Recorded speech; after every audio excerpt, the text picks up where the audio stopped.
With all my bait casting combos, it's really important to make sure that I have the right gear ratio reel to maximize that technique. So I'm gonna go through, the 3 gear ratios that I like to use and what I like to use them for. So starting out first and foremost is my power ratio, a 6:2 to 1. That's what I use for cranking. Any bait that has a ton of torque and you're really not trying to fish it super fast, or you're trying to not move it fast, early in the season when you're throwing red-eye shads and, slow rolling a spinner bait, or if you're throwing a 6XD, a 8XD, or even a 10XD, having that lower gear ratio that has more power makes it a lot more efficient and gives you a lot better feel. So, when I'm cranking, I'm definitely using that 6:2 to 1 ratio. That's the power ratio. The 7:5 to 1 is your mid ratio, and it'll do everything. So if you're looking for your first bait cast reel, that's the ratio to get, because you can do it all with it. I mean, is it perfect for everything? No, but it's really good for everything.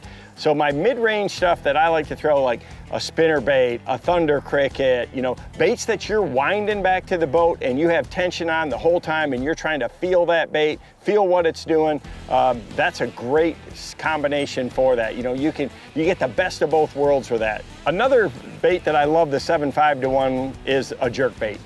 I'm always fishing a jerk bait with slack line and I'm just using the reel to pick it up, but if I use a high speed, I overwork the bait. So, an 8:3 to 1 ratio is too fast for me. So I like a 7:5 to 1. I can work it pretty hard and just turn the handle just a little bit to pick up that slack line and allow that bait to give it the maximum action. So for me, a jerk bait, a 7:5 to 1 reel is absolutely perfect.